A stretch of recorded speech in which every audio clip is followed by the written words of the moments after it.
prezados alunos do SERS. Nós agora vamos tratar a respeito do tema envolvendo a organização do Estado, com destaque para o federalismo e a repartição de competências. Essa questão em relação à organização do Estado é trazida pela Constituição Federal a partir do artigo 18, no qual ele já destaca a questão central do federalismo, que é justamente a autonomia dos entes federativos. Então, quando falamos em federalismo, a palavra-chave é justamente essa autonomia dada aos entes que compõem a federação, a União, os Estados-membros e os municípios. E a partir disso, a partir do artigo 18, será previsto pela Constituição Federal uma série de competências, ou seja, de atribuições de cada ente federativo, alguma delas concorrente, ou seja, a União, os estados, os municípios, eles acabam por disciplinar as mesmas questões, e também aquelas exclusivas, ou seja, que compete somente a um determinado ente federativo. Bom, é importante lembrar aqui, quando falamos em federação, a forma federativa de Estado é consagrada no primeiro inciso, lá do artigo 60, parágrafo 4º, como uma cláusula pétrea. Então, é um assunto de extrema relevância, já que a Constituição estabelece como cláusula pétrea a forma federativa de Estado. Bom, a respeito desse tema, vamos dividir eles em 3 blocos, devido à sua importância, e o primeiro, vamos concentrar na questão, sobretudo, do federalismo.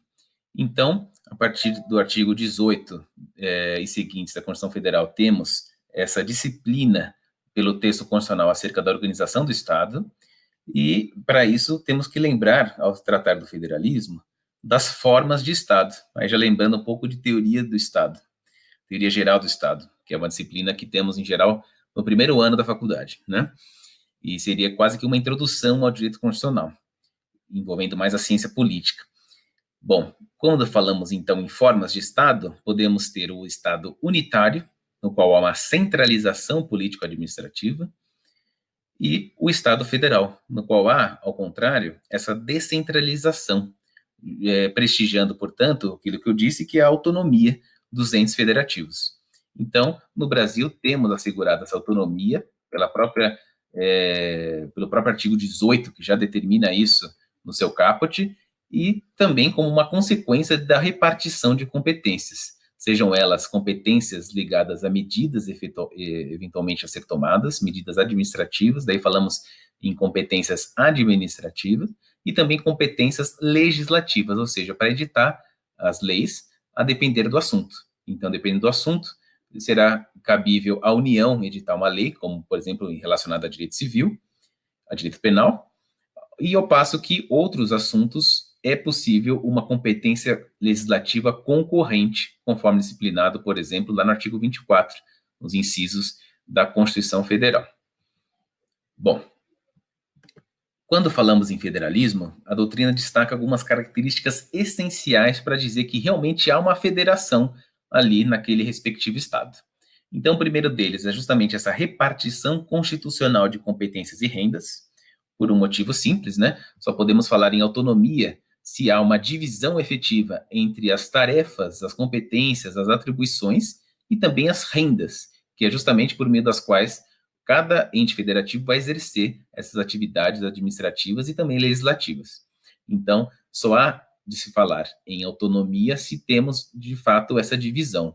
Caso contrário, se fosse tudo concentrado na União, estaremos falando de um Estado unitário, em que há uma centralização político-administrativa, na qual não há uma divisão de competências e rendas, e, portanto, não seria possível falar em federalismo. O outro ponto é também ligado à rigidez constitucional, ou seja, essa proteção conferida pela Constituição para justamente dar sustentáculo ao federalismo, dar sustento, perdão, e no item 3, a questão da indissolubilidade do vínculo entre os entes, sendo cabível a intervenção federal nos estados a fim de manter esse vínculo, ou seja, há uma união indissolúvel desses entes federativos, de modo que não é possível que um Estado-membro, por exemplo, se destaque dessa federação. Como vamos ver, há uma vedação, portanto, ao chamado direito de secessão. O Brasil não pode se dividir de forma que um Estado seja excluído da federação por estar, no caso, violando o próprio federalismo e essa indissolubilidade do vínculo entre esses entes federativos.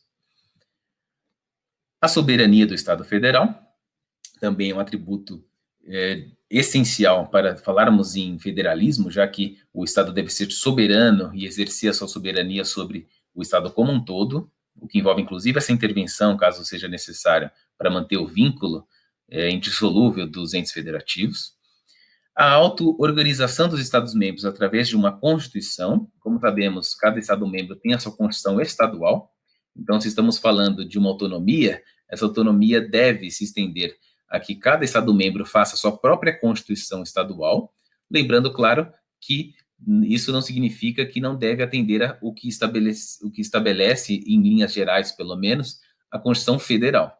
Então, naquela linha de que já estudamos, do princípio da simetria, toda a Constituição estadual deve ser simétrica à Constituição Federal, mas há, sim, uma ampla autonomia conferida em cada Estado-membro para realizar as suas próprias, para editar, né, e elaborar as suas próprias constituições estaduais. Nessa mesma linha, o item 6 determina que um órgão representativo deve existir dos Estados-membros, ou seja, as chamadas Assembleias Legislativas.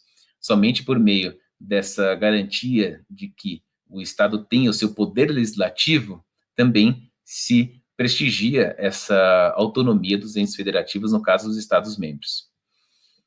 E, por fim, a existência de um tribunal constitucional, que, no nosso caso, seria o Supremo Tribunal Federal, né, o último guardião ali da Constituição. Alguns doutrinadores questionam essa atribuição ao Supremo Tribunal Federal, dizendo que ele não seria, na essência, um tribunal constitucional por integrar o Poder Judiciário, e isso só uma observação rápida que vocês podem ser indagados eventualmente, né, a respeito dessa situação.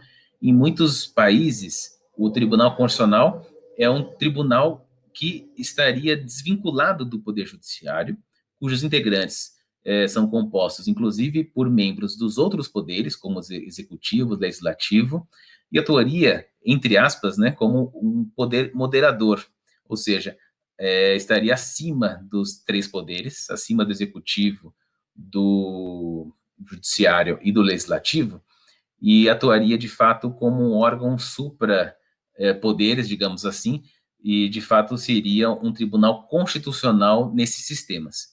Então, como o STF está, digamos assim, inserido no Poder Judiciário, alguns doutrinadores entendem que ele não teria essa natureza essencialmente de tribunal constitucional. Embora, claro, que pela Constituição, o artigo 102 deixa claro que o STF é o guardião da Constituição, então os temas centrais, como temos visto cada vez mais, são trazidos pelo Supremo Tribunal Federal, que julgam e dão a última palavra a respeito daqueles assuntos mais importantes a serem discutidos no país, que envolvem, eventualmente, uma ofensa à Constituição Federal. Bom, então, essa importância desse Tribunal Constitucional, no caso, e o STF aí, que daria a palavra final, é justamente para assegurar, entre outras questões, a autonomia dos entes federativos. Então, quando temos um Tribunal Constitucional, ele busca justamente analisar sob a ótica da Constituição se, num determinado caso, há uma invasão de competência de um ente ao outro para que seja assegurada justamente essa forma federativa do Estado prevista como cláusula pétrea na Constituição de 88. Bom, continuando aqui, então eu disse para vocês que há essa proibição de separação dos entes federativos, ou seja, há uma vedação ao direito de secessão, e essa união indissolúvel dos entes federativos é previsto logo no primeiro artigo da Constituição, no caput do artigo 1º da Constituição Federal, no qual consta que a República Federativa do Brasil, formada pela união indissolúvel, e eu deixo em destaque, dos estados e municípios e do Distrito Federal, constitui um Estado democrático de direito e tem como fundamentos, e aí vai vir os fundamentos pelos incisos aí do artigo 1º. Então, quando o caput do artigo 1º diz que é a união indissolúvel dos entes federativos, é justamente nessa linha de que não se admite o direito de secessão. Muitas vezes vemos alguns protestos, né, principalmente vindos da região sul. Então, o estado do Rio Grande do Sul quer se separar do Brasil e está lutando para que isso seja reconhecido. Então, isso é, evidentemente, sob a ótica da atual Constituição Federal, inconstitucional, né? Na verdade, quando se busca uma secessão, uma separação de um ente federativo, está se violando não só o artigo 1º, que diz que há essa união indissolúvel entre os entes federativos, mas também a própria forma federativa de Estado, que é assegurada como cláusula pétrea. Então, nem mesmo uma emenda constitucional poderia assegurar esse direito de secessão de qualquer ente federativo.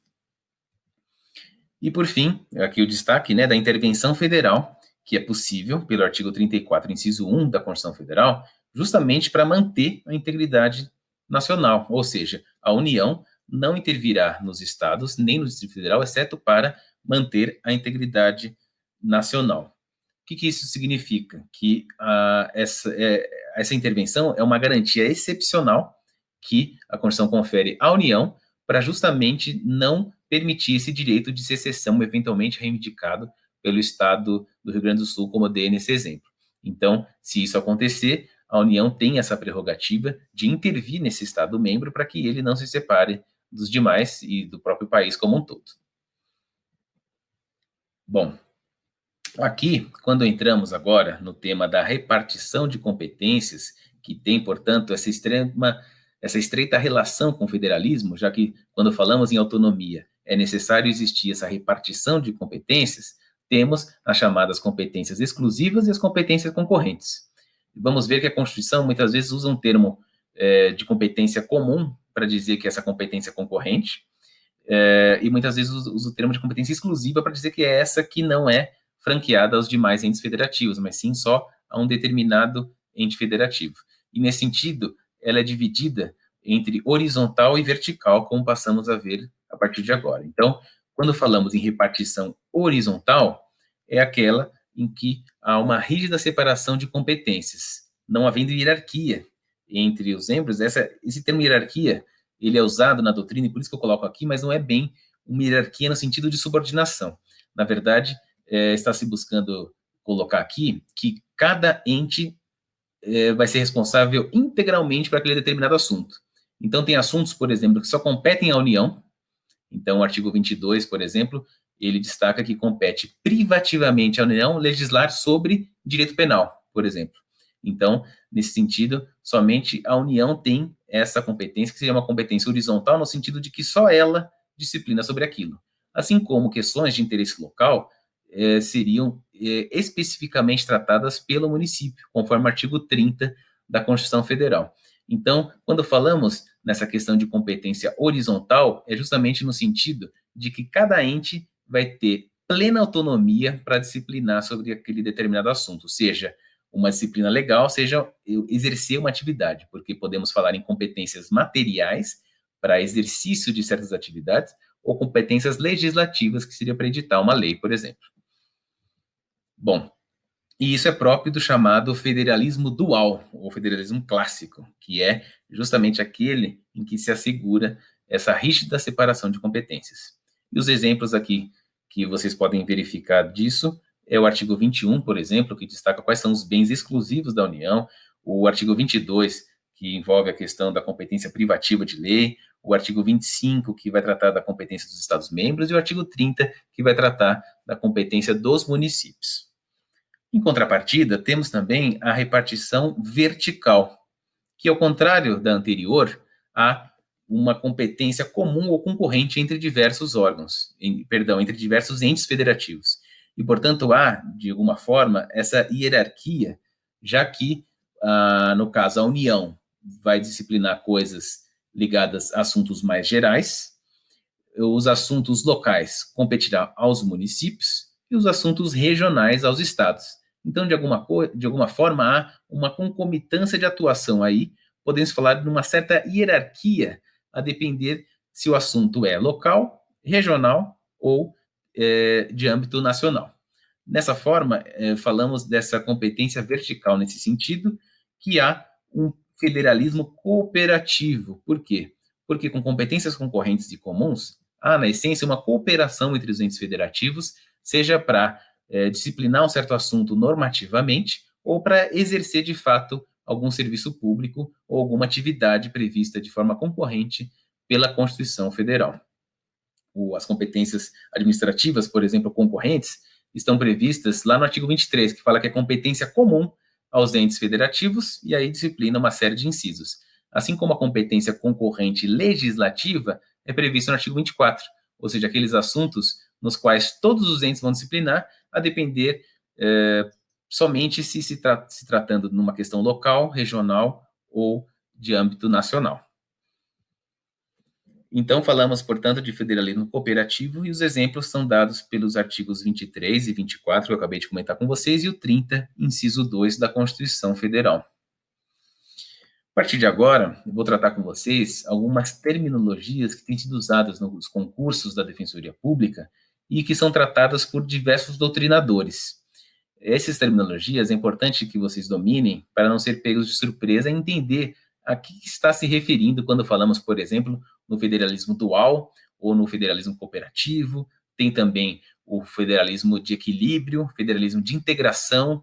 Então, aqui, a partir de agora, eu passo essa sistematização que eu fiz aqui para vocês, para visualizarem de uma forma mais didática e prática o que significa cada um deles e qual que seria a ideia por trás dessas terminologias.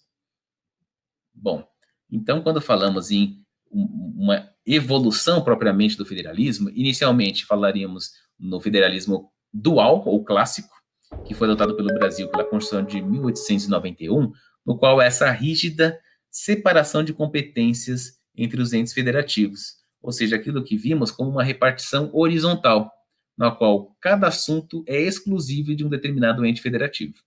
O município vai ter as suas competências, o Estado vai ter as suas e a União, por outro lado, vai ter outras matérias que só ela pode regulamentar. Então, quando falamos nessa rígida separação, nessa repartição horizontal, fazemos referência a esse modelo de federalismo dual. Em contrapartida, por outro lado, temos o federalismo cooperativo, no qual já falamos, que seria essa partição de competência vertical, ou seja, que vários entes federativos possuem, a depender se trata de nacional, regional e local apenas o assunto, competências comuns e concorrentes. E foi adotado pela Constituição Federal de 1934, Constituição Brasileira de 1934. Temos também o chamado federalismo de integração, e aí vocês podem verificar que é uma certa evolução do federalismo mesmo, né, que foi adotando diversas roupagens, e aí, nessa de integração, temos um aumento significativo dessa centralização da União, ou seja, de poderes determinados em favor da União, com o advento da Constituição de 67 e a Emenda Constitucional 1 de 69. Então, nesse período da história brasileira, tivemos uma centralização muito grande na União acerca de diversos assuntos, sejam competências legislativas ou normativas, e, portanto, foi o chamado pela doutrina de federalismo de integração, em qual se buscava integrar tudo nas mãos da União, principalmente. Depois, como reação a esse federalismo de integração, temos o federalismo de equilíbrio. Por meio da Constituição de 88, buscou-se incentivar mais essas competências comuns e concorrentes que estão estampadas, por exemplo, no artigo 23 e 24 da Constituição Federal de 88. Então, com isso, buscou-se restabelecer um equilíbrio, já que havia, sob a égide da Constituição anterior, uma maior centralização na União dessas competências, dessas atribuições. E, portanto, o federalismo de equilíbrio buscou equilibrar melhor por meio de competências comuns e concorrentes, e daí se falar, então, em federalismo de equilíbrio. Por fim, e aqui já não mais tratando dessa evolução do federalismo, como vimos, mas sim de uma terminologia que se usa muito para se referir à Federação Brasileira, é o federalismo às avessas, ou seja, ao contrário. Essa terminologia, ela busca identificar que no Brasil o federalismo partiu de uma ordem central inicialmente, ou seja, da União, para as ordens parciais, os estados, ao contrário do que aconteceu nos Estados Unidos, que é o berço do federalismo, no qual aquelas 13 colônias inglesas, elas detinham uma autonomia e só delegaram parte dela à ordem central por uma questão de gerenciamento. É por isso que é muito comum nos Estados Unidos nós verificarmos que, a depender do estado, o direito penal, por exemplo, prevê pena de morte em um estado e no outro não. Nós não temos isso no Brasil, já que a Constituição determina no artigo 22, inciso 1, que direito penal é de competência privativa legislativa, né, da União. Então, só a União pode disciplinar sobre direito penal, e claro que a própria Constituição já veda a pena de morte, né, mas assim, de um modo geral, a legislação ela é de âmbito nacional. Nos Estados Unidos, essa autonomia ela se reflete nesses assuntos, por exemplo, nos quais vemos que o regramento é muito variado de acordo com o estado do qual estamos tratando. E isso é decorrência justamente desse federalismo que foi iniciado nos Estados Unidos, justamente nessa ideia de preservar ao máximo a autonomia de cada estado frente à ordem central, que no caso seria a União. Já no Brasil, o que se deu foi o contrário, foi a União descentralizando para os demais entes federativos. E, portanto, o processo histórico no Brasil foi ao contrário do que ocorreu nos Estados Unidos. Por isso que se fala que aqui temos um federalismo às avessas, sendo essa uma das razões históricas para que ainda tenhamos, de alguma forma, uma centralização nas mãos da União. Isso foi, inclusive, cobrado no concurso da Defensoria Pública de São Paulo, em 2012, no qual a alternativa correta era esse reconhecimento de que apesar de termos um federalismo de equilíbrio, ainda é possível identificar uma centralização grande das competências na própria União. E, de fato, como quando vemos os incisos, seja do artigo 21, que disciplina quais são os bens da União, seja nos assuntos que compete privativamente à União, no artigo 22, por exemplo, podemos identificar esse rol extremamente generoso em relação à União, em comparado aos demais entes federativos. Então, de fato, é possível nós identificarmos ainda uma centralização, não obstante tenhamos competências comuns e concorrentes que buscaram, por meio da Constituição de 88, estabelecer, de fato, um equilíbrio maior entre os entes federativos, para que essa centralização não seja exacerbada, como foi, por exemplo, na Constituição anterior, de 67. Bom, seguindo aqui, temos também essa terminologia de federalismo simétrico e assimétrico. E aqui um alerta a vocês. Essa questão ela pode ter uma dupla conotação, a depender do critério que estamos usando. Nós podemos falar em simétrico e assimétrico, no sentido de que a repartição de competências ela é ou não isonômica, ou seja, é feita de uma forma equilibrada ou não. Se ela for, estamos falando de um federalismo simétrico, e se não for, quando há, por exemplo, uma centralização muito grande na União, seria assimétrico, um federalismo assimétrico. E também a depender da questão cultural. Então, se estamos levando o critério da cultura, da língua de um certo país, se ela for bastante homogênea, se diz que o federalismo é simétrico.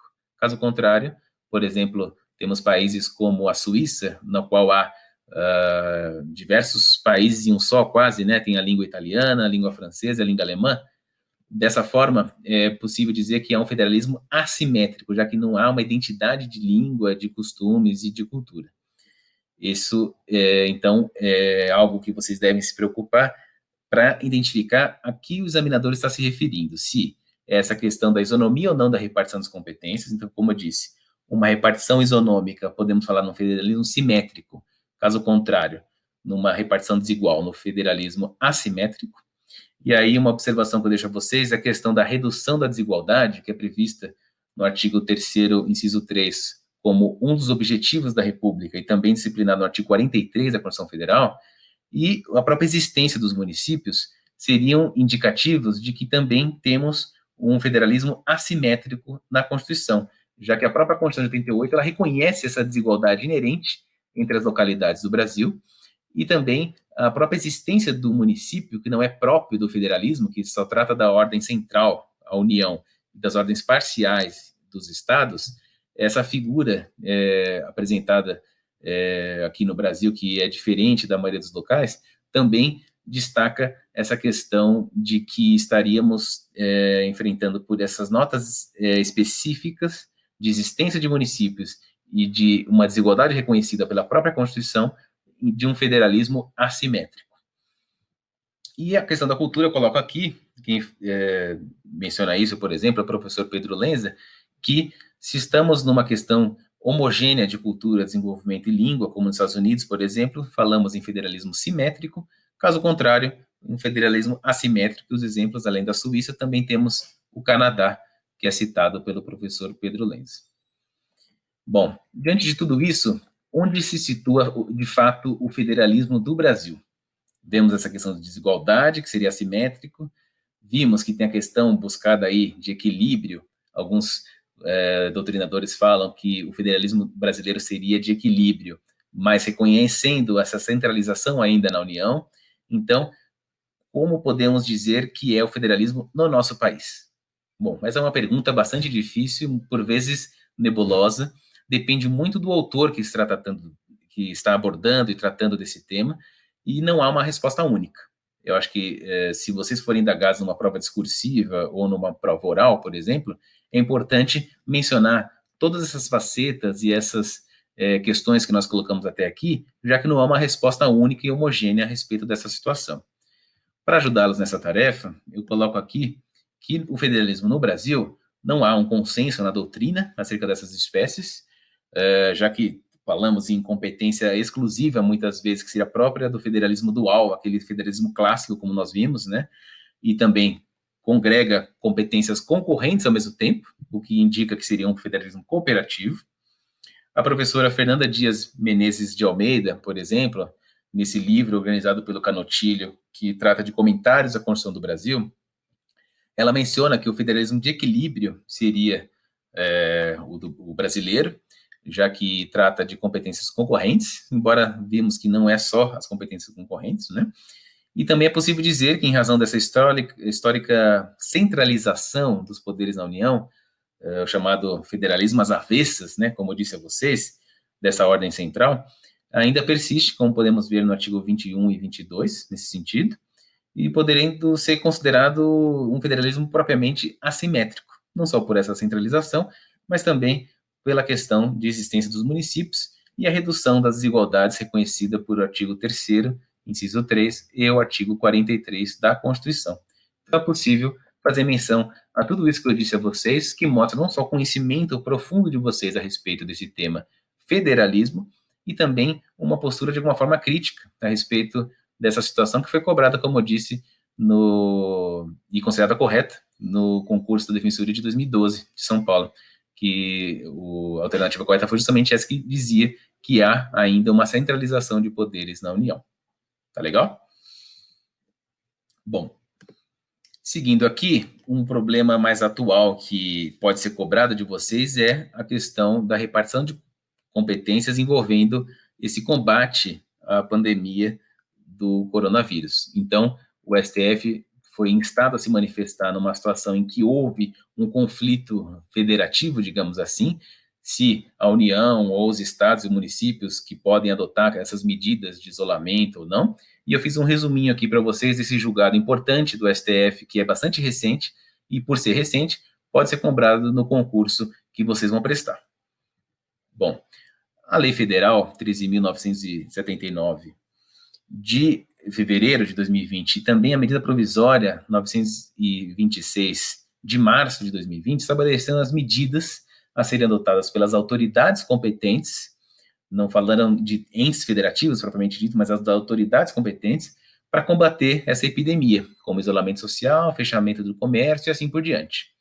E, nesse sentido, o artigo 3º, parágrafo 8º, que foi incluído por essa medida provisória nessa lei federal, preceitua que as medidas previstas nesse artigo, e aí o artigo 3º é o que trata o rol de incisos dessas medidas, as medidas previstas nesse artigo, quando adotadas, deverão resguardar o exercício e o funcionamento de serviços públicos e atividades essenciais. E, na sequência, o parágrafo 9º determina que o presidente da República, e aí eu coloco o destaque, disporá, mediante decreto, sobre os serviços públicos e atividades essenciais a que se refere o parágrafo 8º. Ou seja, esse dispositivo determina que o presidente que, mediante decreto, vai dispor sobre essa essencialidade ou não do serviço. E isso provocou deu ensejo à propositura de uma ação direta de inconstitucionalidade pelo PDT, que foi julgada em abril pelo Supremo Tribunal Federal. E nessa decisão foi questionada essa questão do federalismo, ou seja, essa ação direta de inconstitucionalidade aqui ao final questionou esse parágrafo 9º, ao atribuir exclusivamente para o presidente essa questão dos serviços públicos essenciais, nessa definição por decreto, e essa ação direta de inconstitucionalidade é essa 6341. Bom, o argumento utilizado é justamente, entre eles, o argumento central, né, da inconstitucionalidade material foi a violação à autonomia federativa, e aí a importância, né, de vocês dominarem esse assunto. Então, o artigo 18, aqui ao final, que eu transcrevo, coloca que os entes são autônomos e, portanto, o partido aqui que ajuizou essa ação direta de inconstitucionalidade disse que aquele dispositivo, ao determinar que cabe ao presidente da República, estaria violando a autonomia dos demais entes, já que suprime essa competência concorrente, seja dos estados, seja no município. E aí citam o artigo 23, inciso 2, que coloca que é competência comum cuidar da saúde e proteção das pessoas, o artigo 198, inciso 1, que também diz que o SUS ele deve ser pautado pela descentralização, e o artigo 200, inciso 2 também, de que compete ao SUS executar essas ações de vigilância sanitária e epidemiológicas. Bom, qual foi então a decisão do Supremo Tribunal Federal a respeito disso? Ele decidiu por maioria, referendando a medida cautelar deferida pelo ministro Marco Aurélio, do STF, para que, usando aquele mecanismo de interpretação conforme a Constituição, ligada a esse parágrafo 9º do artigo 3º da Lei 13.979, explicitando que, preservada a atribuição de cada esfera de governo, ou seja, dos governos estaduais e municipais, esses entes federativos, nos termos do inciso 1 do artigo 198 da Constituição Federal, o presidente pode dispor, mediante decreto, sobre os serviços públicos essenciais. Ou seja, o STF está dizendo aqui que há, e está prestigiando esse federalismo cooperativo, de que há, nesse caso, uma competência concorrente e não uma competência exclusiva do presidente da República, ou seja, da União, tá bom?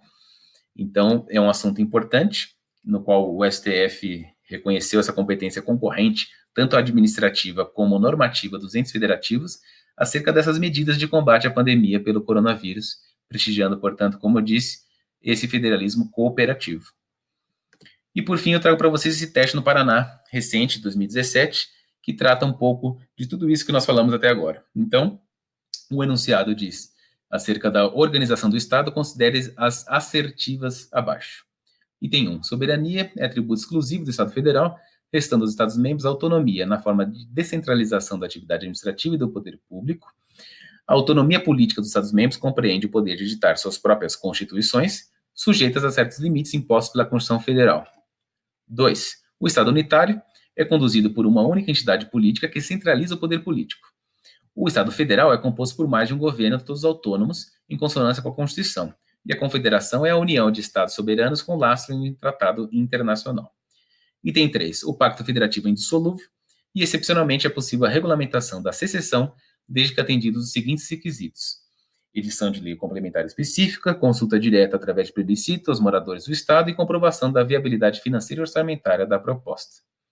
Item 4. A repartição horizontal de competências se dá quando observada a inexistência de hierarquia e respeitada a autonomia dos entes federados, outorgam-se competências concorrentes entre a União, Estado, Distrito Federal e municípios. E o item 5. A aplicação do mínimo exigido da receita, resultante de impostos estaduais, compreendida proveniente de transferências, manutenção e desenvolvimento de ensino e ações e serviços públicos de saúde, é considerado princípio constitucional sensível e seu descumprimento pode ensejar a intervenção federal. Bom, de tudo que nós vimos, né, está correto as alternativas 1 e 2 e também o item 5, de modo que o item 3 não está correto porque nem excepcionalmente é possível regulamentar o direito de secessão, como vimos, e aqui no item 4, a questão da repartição horizontal, no caso, é a vertical, que está tratando das competências concorrentes, como nós vimos na aula de hoje. Bom, espero que tenha ficado tudo bem claro para vocês. Vamos, então, avançar com essa questão das competências legislativas e também materiais acerca de cada ente federativo, ressaltando o aspecto de cada um nas aulas seguintes. Com isso, encerramos esse primeiro bloco. Agradeço a atenção de vocês e desejo a todos bons estudos. Prezados alunos do SERS, continuando aqui o nosso tema envolvendo a organização do Estado e o federalismo, e também a repartição de competências. A partir desse momento, vamos tratar a respeito de alguns conflitos entre os entes federativos, qual que é o critério que a doutrina e a jurisprudência oferecem para a solução desses conflitos e, por fim, traçar alguns aspectos gerais e básicos envolvendo cada ente federativo. Lembrando também do território, enquanto uma descentralização da União, como vamos ver, e discutindo as questões pertinentes a cada um dos entes federativos, a União, Estado, município e também o Distrito Federal. Combinado? Então vamos lá.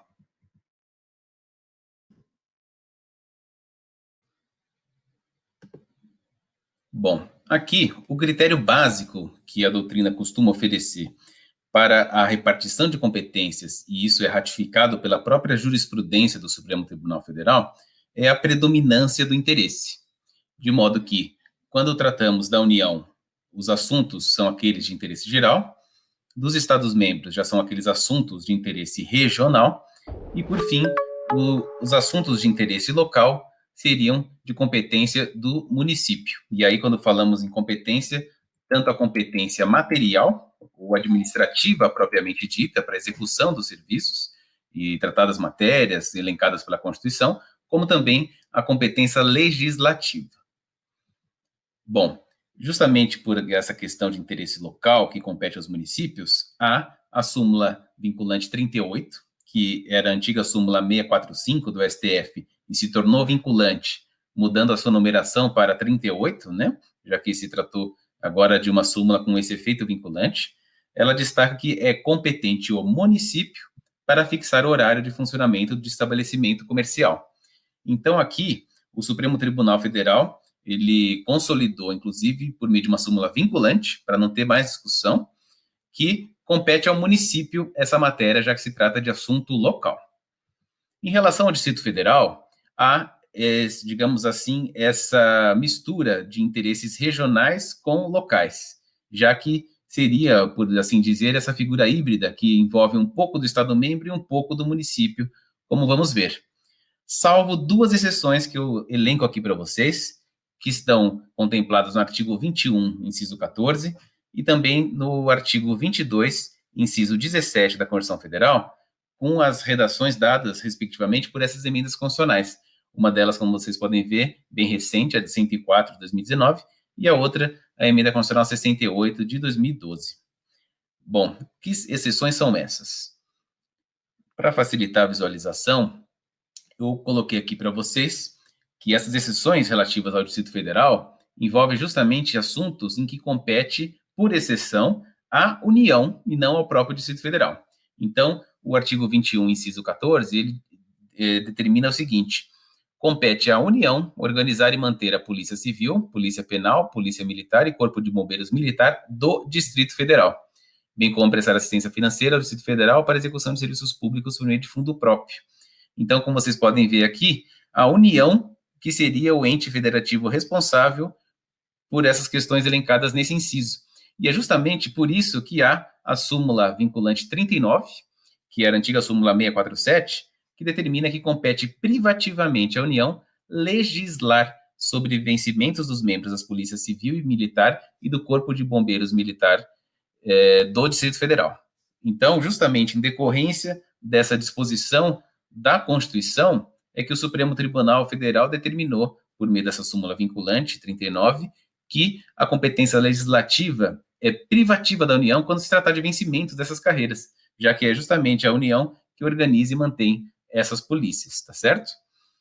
Aqui um destaque para a Polícia Penal, que foi criada pela Emenda Constitucional 104 de 2019, sobre a qual vamos tratar depois ao final da aula também, e por isso que não está incluído na súmula, na redação dessa súmula, que só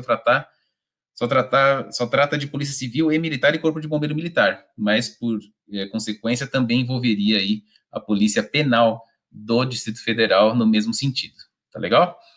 Bom, a outra exceção aqui embaixo é, como eu disse, do artigo 22, inciso 17, que preceitua que compete privativamente à União legislar sobre a organização judiciária do Ministério Público do Distrito Federal, dos territórios, da Defensoria Pública dos territórios, bem como a organização administrativa desses.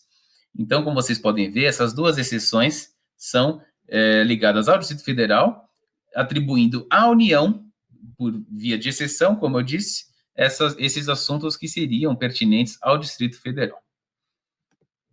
Bom, mais um critério envolvendo a repartição de competências diz respeito a esses regramentos aqui colocados da Constituição Federal, que houve por bem o Constituinte destacar competências específicas e expressas, tanto no caso da União, como vemos nos artigos 21 e 22, o 21 tratando de competências materiais e o 22 de competências legislativas, como também em relação ao município no artigo 30. Então, em relação a esses dois entes federativos, o Constituinte buscou elencar de forma expressa quais seriam as competências, as atribuições, tanto do município como da União, nesses artigos correspondentes, o 21, o 22 e o 30.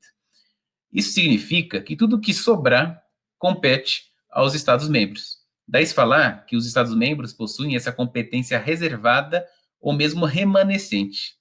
Vale dizer que, quando falamos em competência remanescente ou reservada, é justamente nesse sentido de que tudo aquilo que não foi tratado como algo específico da União ou específico do município compete aos Estados-membros. E isso está previsto lá no artigo 25, parágrafo 1º, quando diz que são reservadas, aí se falar em competência reservada, ou também remanescente, aí seria a mesma terminologia, mas o Constituinte usou reservadas, aos estados as competências que não lhes sejam vedadas por essa Constituição. Então, o Estado-membro teria, por assim dizer, uma ampla gama de competências, desde que não lhes sejam vedadas e não estejam expressamente colocadas como sendo da União e do município. Essa questão já foi cobrada na Defensoria Pública de Minas Gerais, em 2006, no 5º concurso daquele Estado-membro, que considerou como correta justamente a alternativa que apontava que as chamadas competências reservadas são aquelas atribuídas aos Estados-membros.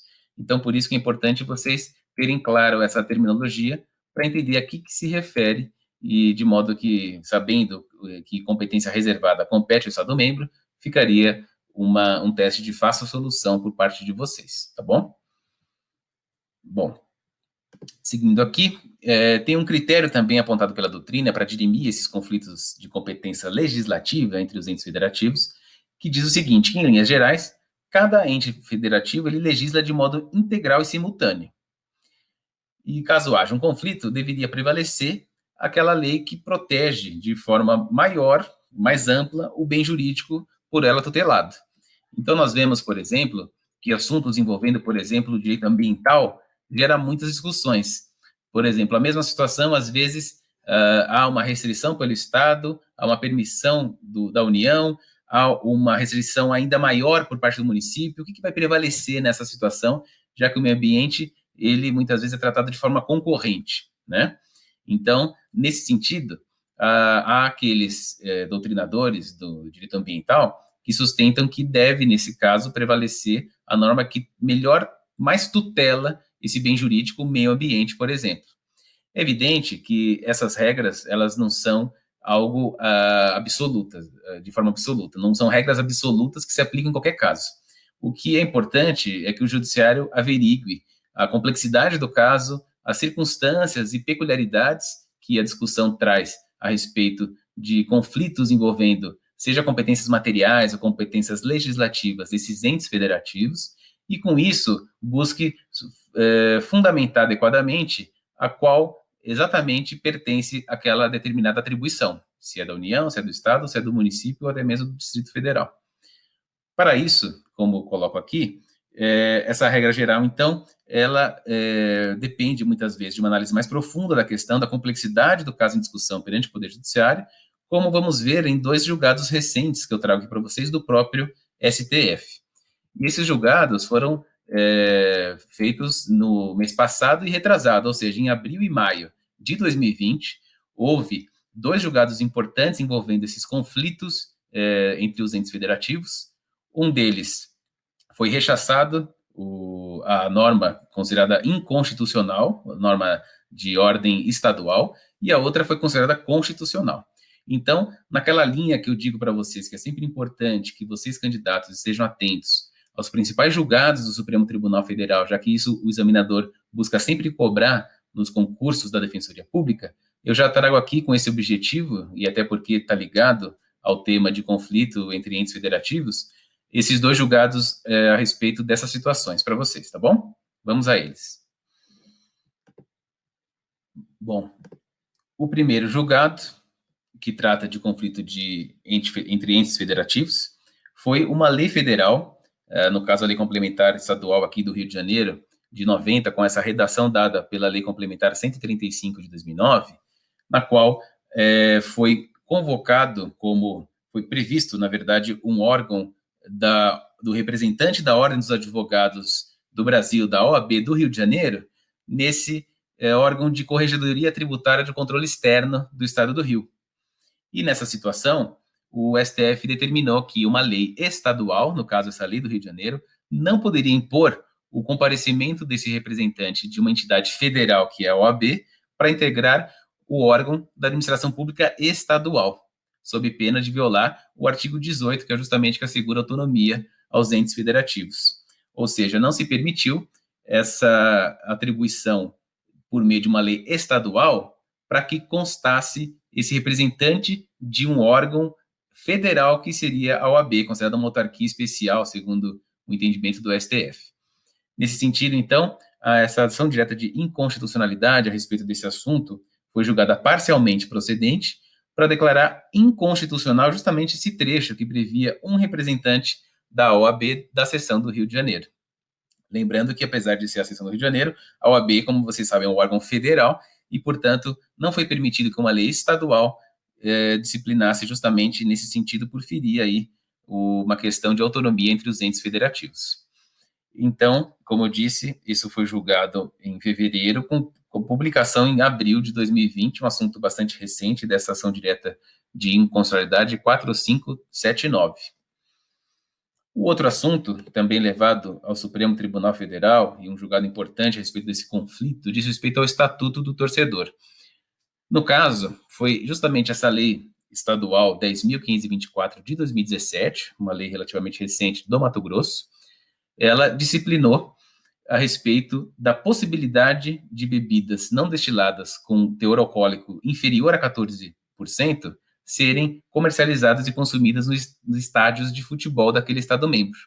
E a questão que se colocou aí foi se a lei estadual poderia ou não autorizar, diante do exposto no artigo que eu coloco aqui embaixo para vocês, o artigo 13A da Lei Federal 10.671 de 2003, que é justamente o Estatuto do Torcedor, que disciplina o seguinte: são condições de acesso e permanência do torcedor no recinto esportivo, sem prejuízo de outras condições previstas em lei, não portar objetos, bebidas, que eu coloco em destaque, ou substâncias proibidas ou insuscetíveis de gerar ou possibilitar a prática de atos de violência.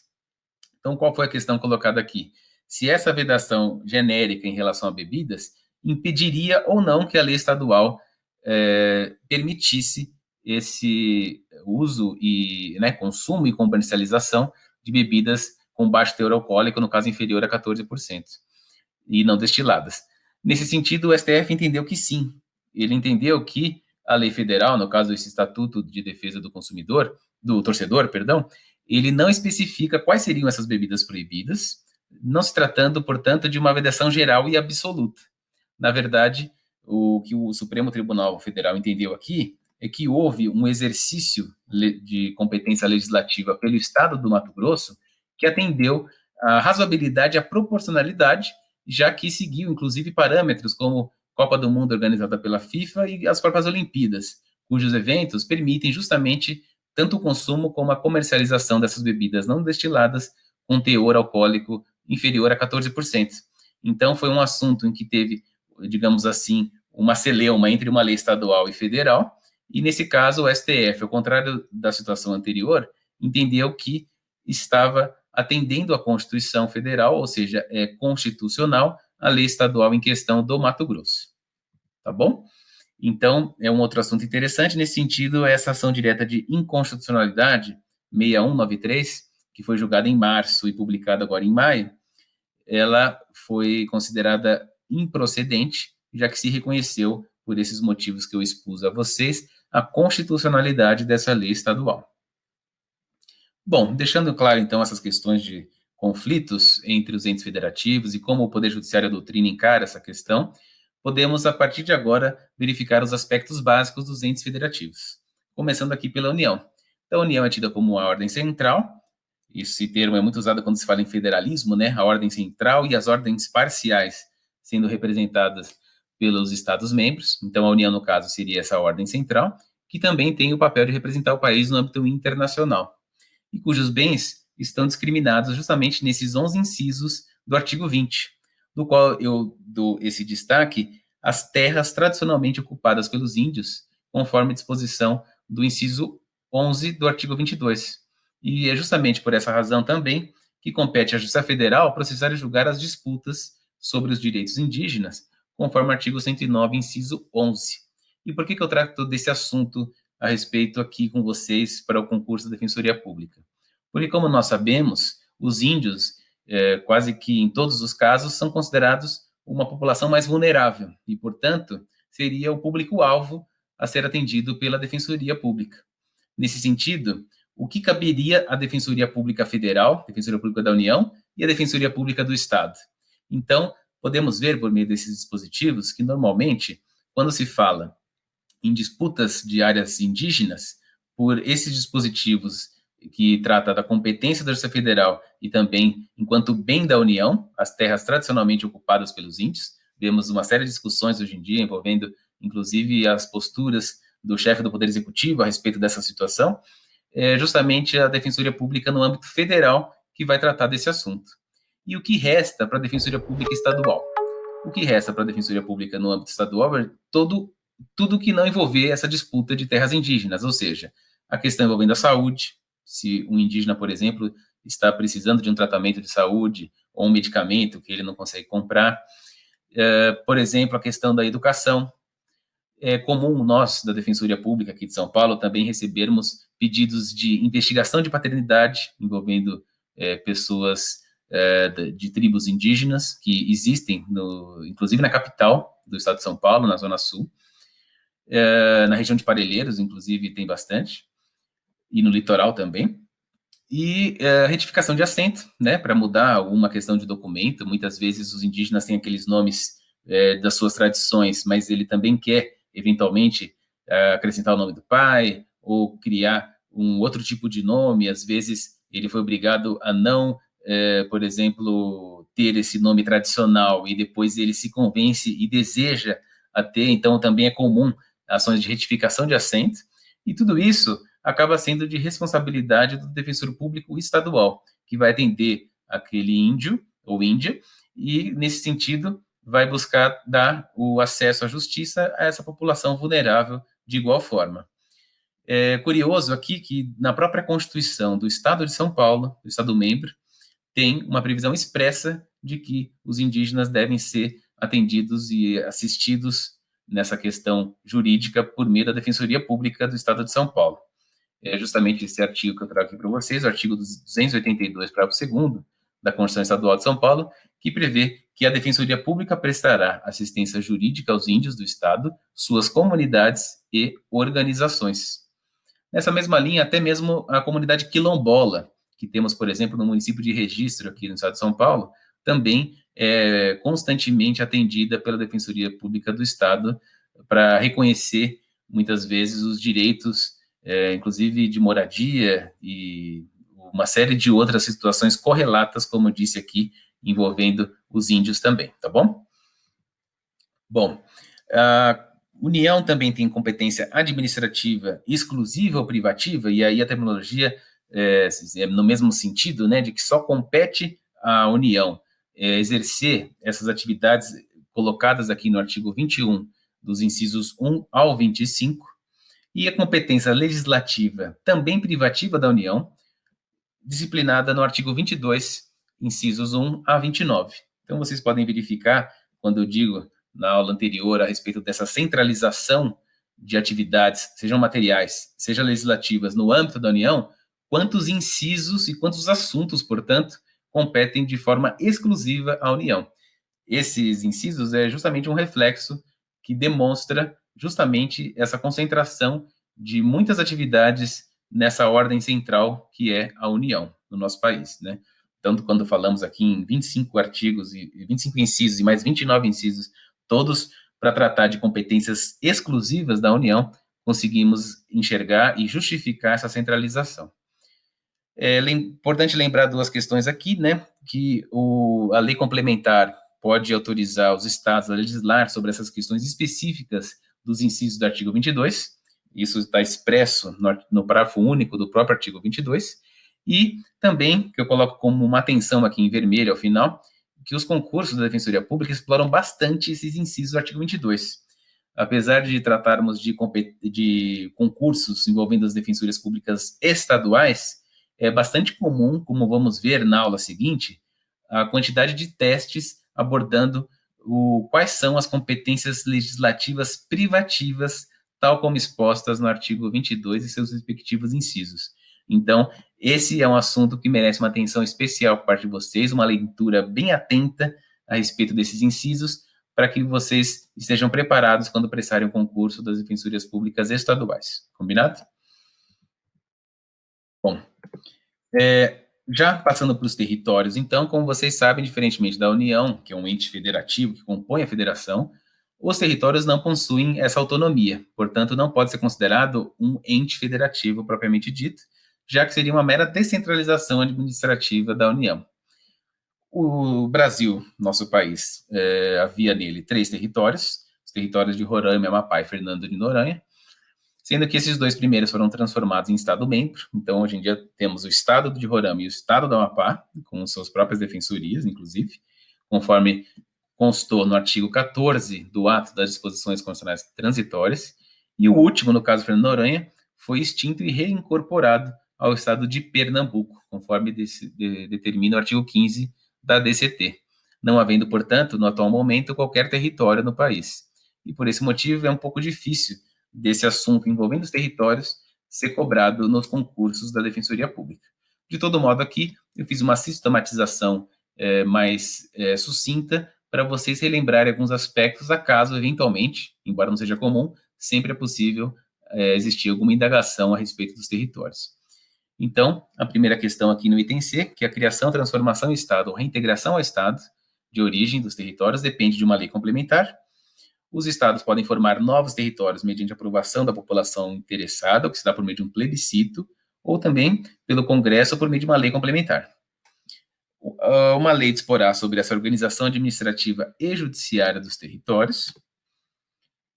Os territórios, diferentemente do Distrito Federal, podem ser divididos em municípios. As suas contas são submetidas ao Congresso, com parecer prévio do Tribunal de Contas da União. Outro ponto importante é que aqueles territórios em que há mais de 100 mil habitantes, além do governador, haverá órgãos judiciários de primeira e segunda instância, membros do Ministério Público, da Defensoria Pública Federal, e sendo organizados e mantidos pela União, já que é uma descentralização administrativa da própria União. O governador é nomeado pelo presidente da República após aprovação no Senado. A lei disporá sobre as eleições dessa Câmara Territorial, que seria o poder legislativo do território, e a sua competência deliberativa. E o sistema de ensino é organizado pela União, conforme disciplinado lá no artigo 211, parágrafo 1º. Essas regras todas constam expressamente no artigo 33 e também no artigo 18, parágrafo 2º e 3º, e basta uma leitura simples para que vocês memorizem esses detalhezinhos aí envolvendo os territórios. Bom, com isso já podemos passar para os Estados-membros, que aí é um assunto de bastante relevância para vocês que vão prestar defensorias públicas estaduais. Eles são autônomos, já que possuem auto-organização, autogoverno, autolegislação e auto-administração. Então, a auto-organização já diz respeito à questão de que eles elaboram suas constituições estaduais e suas leis estaduais próprias. Também o autogoverno ligado à estrutura dos seus poderes legislativo, executivo e judiciário. A autolegislação ligada à competência legislativa dos Estados-membros, que, como vimos, são competências reservadas. E a autoadministração, já que gere seus próprios órgãos e serviços públicos. Lembrando que, assim como o artigo 20, que arrola os bens da União, os bens dos Estados-membros também constam nesses incisos de 1 a 4 do artigo 26 da Constituição Federal. A respeito dos Estados-membros, há essas duas regras importantes também que costuma ser objeto de indagação nos concursos da Defensoria Pública a respeito da incorporação e da instituição de regiões metropolitanas. Então, o artigo 18, parágrafo 3º, determina que incorporar-se-á entre si, subdividir-se, né, que os estados podem incorporar-se entre si, podem subdividir-se, desmembrar-se para se anexarem a outros ou formarem novos estados ou territórios federais, mediante aprovação da população diretamente interessada por meio de plebiscito ou o Congresso Nacional por meio de lei complementar, e também, mediante lei complementar, pode instituir regiões metropolitanas, aglomerações urbanas e microrregiões, constituídas por agrupamentos de municípios limítrofes, para integrar a organização, planejamento e execução de funções públicas de interesse comum, conforme disciplina o artigo 25, parágrafo 3º. Então, esses basicamente seriam os assuntos mais importantes a respeito do Estado-membro no âmbito da Constituição Federal. A partir de agora, vamos ver, então, a respeito do município.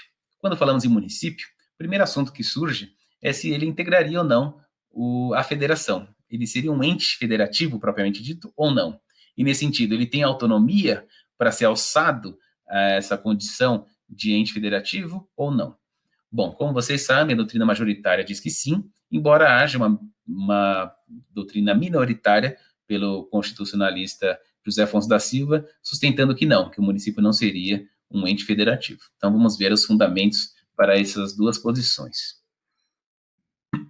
Bom, municípios são ou não ente federativo? A resposta sim, que seria majoritária, se concentra nos artigos 1º, 18 caput e 34, inciso 7, a linha C, da Constituição Federal, que prevê os municípios como entes federativos, expressamente, lembrando, inclusive, que esse artigo 34, ele trata da intervenção federal, e é colocado como um princípio sensível, e isso já foi objeto de pergunta no recente concurso da Defensoria de Minas, agora de 2019, o que seria princípio sensível? Isso constava no teste, que é justamente aqueles princípios ligados à intervenção federal admitida da União em relação aos estados. Justamente um deles é a autonomia municipal. Então, esse artigo 34 que eu menciono aqui para vocês, nesse inciso e a linha, ele determina que justamente a autonomia municipal, e ele está falando de autonomia, para justificar ainda mais que seria um ente federativo autônomo, a autonomia municipal é um princípio sensível que autoriza, no caso, a intervenção excepcional da União em relação aos estados, tá bom? Bom, tem também a questão de que os municípios, assim como os estados-membros, possuem auto-organização, autogoverno, autorização e auto-administração, como vamos ver logo mais. E, portanto, essas questões acabam por justificar entender que o município, de fato, então, é um ente federativo. A corrente minoritária, pelo professor José Afonso da Silva, ela sugere, ao contrário, que não, o município não seria um ente federativo, já que é uma união, basicamente, de Estados-membros. Então, ele diz que na verdade, a união de Estados-membros e não de municípios que formam a federação. Em relação a essa outra questão do item B, os municípios seriam apenas divisões dos Estados-membros, motivo pelo qual a criação, fusão, incorporação e desmembramento de municípios se realizam por lei estadual, conforme artigo 18, parágrafo 4º, seria o outro argumento levado em conta pelo professor José Afonso da Silva. Então é interessante saber isso, porque vocês podem ser indagados a respeito dessa questão de se ele é ou não um ente federativo. E aí é interessante também mencionar, numa prova discursiva ou até mesmo oral, a respeito dessa discussão. Assim como vimos no Estado, o município, então, é autônomo e possui a auto-organização, já que faz suas leis orgânicas, então não possui o poder constituinte ou a Constituição propriamente dita, mas sim essas leis orgânicas que fazem as vezes da Constituição. O autogoverno estruturam seus poderes legislativo e executivo, lembrando que não há, como vocês sabem, evidentemente, poder judiciário municipal. E aqui vem a pergunta, e a Defensoria Pública Municipal? E aí é uma questão mais diretamente ligada a vocês que vão prestar esse concurso. É possível termos Defensoria Pública Municipal, além da estadual e da federal? Essa situação ainda não foi apreciada, mas está ali para ser pelo Supremo Tribunal Federal por meio de uma DPF ajuizada pelo Procurador-Geral da República. Nessa DPF, ela envolveu o município de Diadema, no estado de São Paulo, em que se buscou disciplinar uma defensoria pública municipal. E nessa situação, o que se coloca é justamente isso: seria constitucional ou não? Então, a DPF 279, ajuizada pelo PGR, ela fundamenta de que o município de Diadema teria violado o artigo 24, inciso 13, que determina que compete de forma concorrente à União e aos Estados-membros legislar sobre assistência jurídica e defensoria pública. Então, quando o município acabou por disciplinar isso, violou justamente essa norma constitucional que diz que, na verdade, compete de forma concorrente à União e aos Estados disciplinar sobre essa matéria. Bom, a autolegislação do município, ela também está ligada à competência legislativa do município, prevista ali no artigo 30, e a autoadministração, já que gere seus próprios órgãos e serviços públicos. Também, essa regra importante aqui, que foi cobrado, como vocês podem ver logo abaixo, no concurso da Defensoria Pública do Mato Grosso do Sul, de 2008, a criação, incorporação, fusão e desmembramento de municípios far-se-á por lei estadual, dentro do período determinado pela lei complementar federal, e dependerá de consulta prévia mediante plebiscito às populações dos municípios envolvidos, após a divulgação desses estudos de viabilidade municipal apresentados na forma da lei, é a regra ali do artigo 18, parágrafo 4º. Por fim, o Distrito Federal, ele é autônomo, já que também possui auto-organização pela lei orgânica, autogoverno pelos poderes legislativo, executivo e judiciário, autolegislação ligada às suas competências legislativas e autoadministração, já que gere também os seus órgãos e serviços públicos, assim como vimos em relação aos Estados-membros e municípios. E finalizando aqui, a Constituição determina que é vedada a divisão do Distrito Federal em municípios. O Distrito Federal tem Poder Judiciário, Ministério Público, Polícia Civil, Polícia Penal, acrescida aqui pela Emenda Constitucional 104 de 2009, Polícia Militar, Corpo de Bombeiros Militar, organizados e mantidos pela União, como vimos naquela sessão no começo da aula. E no item C, o Distrito Federal pode receber assistência financeira da União para execução de serviços públicos por meio de fundo próprio. Aqui a observação que eu faço em relação à Emenda Constitucional 104 de 2019 é só para lembrar que quando fala em Polícia Penal, foi justamente a criação, por essa emenda constitucional recente de 2019, final de 2019, das polícias penais federais, distritais e estaduais, alçando os agentes penitenciários da carreira policial, para permitir que os policiais civis e militares estejam desobrigados a essa guarda e escolta de pessoas presas, de modo que possam exercer o seu mistério sem essa necessidade de realizar o serviço que compete mais de perto aos agentes penitenciários. Bom, com isso nós encerramos então a aula de hoje, e vamos para a próxima aula, que vai ser a última desse bloco que me compete aqui para vocês passar, a respeito da organização do Estado e repartição de competências e federalismo, tá legal? Então, força a todos vocês, bons estudos e eu agradeço novamente a atenção de todos. Um grande abraço. Olá, prezados alunos do CERS. Eu, Guilherme Pitina, estou aqui com vocês na última aula que vamos tratar a respeito do tema envolvendo a repartição de competências e o federalismo.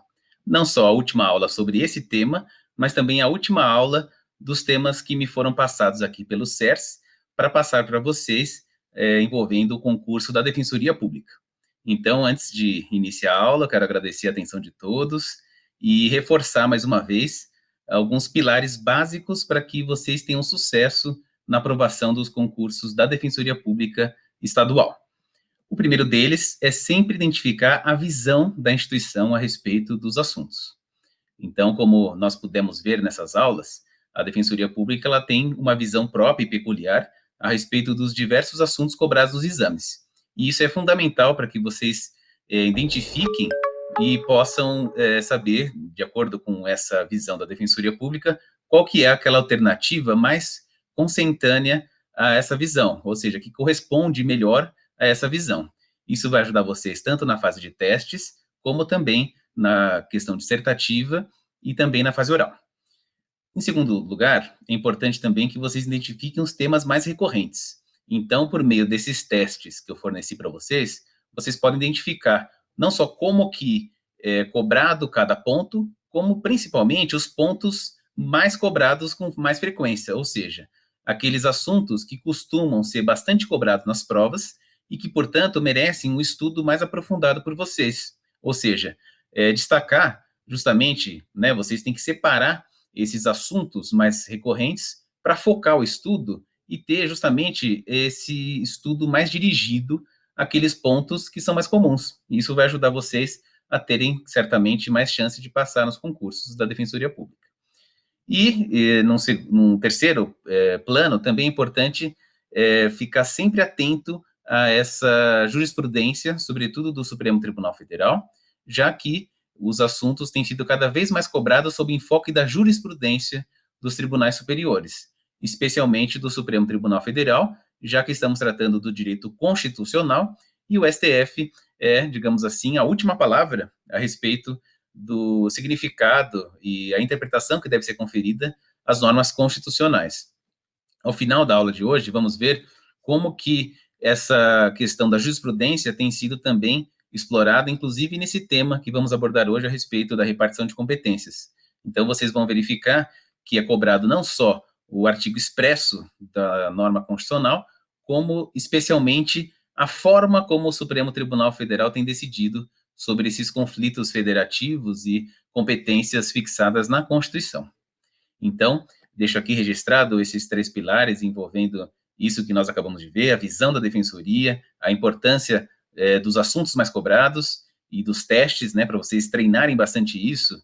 Eu recomendo que busquem utilizar, sobretudo o fim de semana, para fazerem provas da Defensoria Pública, como eu já destaquei aqui, e acompanhar os informativos, especialmente do Supremo Tribunal Federal, para que não sejam pegos de surpresa sobre algum assunto cobrado a esse respeito.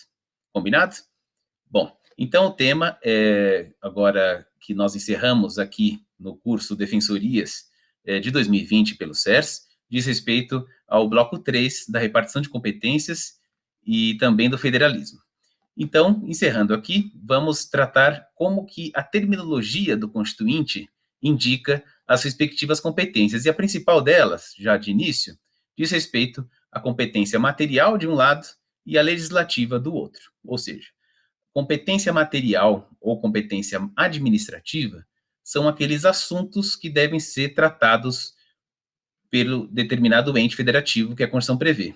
Pode ser uma competência a vários entes ou pode ser a competência de forma privativa a só um dos entes federativos. O importante aqui é o quê? É que essa competência material diz respeito à conduta, ao gerenciamento dos serviços públicos e os assuntos que vão ser tratados. Já a competência legislativa, por outro lado, é aquela possibilidade de editar uma lei, editar uma norma jurídica. Então, tem assuntos, por exemplo, a desapropriação, é uma competência legislativa privativa da União. Por outro lado, se formos tratar de assistência jurídica e defensoria pública, a competência legislativa é concorrente entre os diversos órgãos. E então, assim, nós vamos ter uma série de assuntos que podem envolver competência material de um lado e legislativa do outro.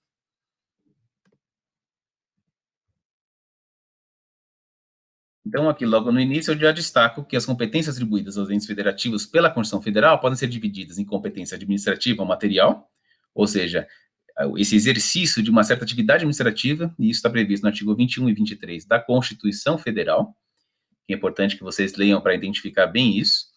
E o exemplo que eu coloco aqui embaixo, mais ligado à defensoria pública e, portanto, merece uma atenção especial de vocês, é no artigo 21, quando a Constituição determina que compete à União, no inciso 13, organizar e manter o Poder Judiciário, o Ministério Público do Distrito Federal e dos Territórios e a Defensoria Pública dos Territórios.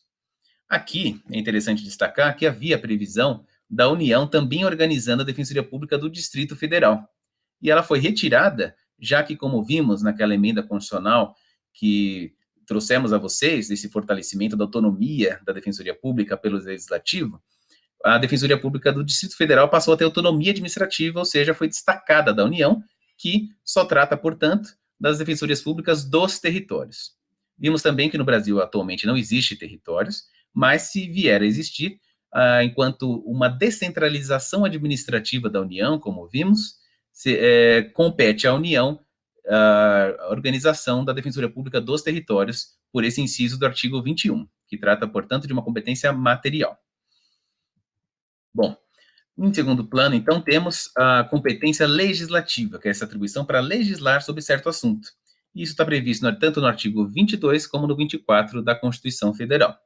E aqui eu destaco também mais 2 pontos envolvendo a Defensoria Pública. O artigo 22, no inciso 17, determina que compete privativamente à União legislar sobre organização judiciária do Ministério Público do Distrito Federal dos Territórios e da Defensoria Pública dos Territórios, bem como a organização administrativa destes.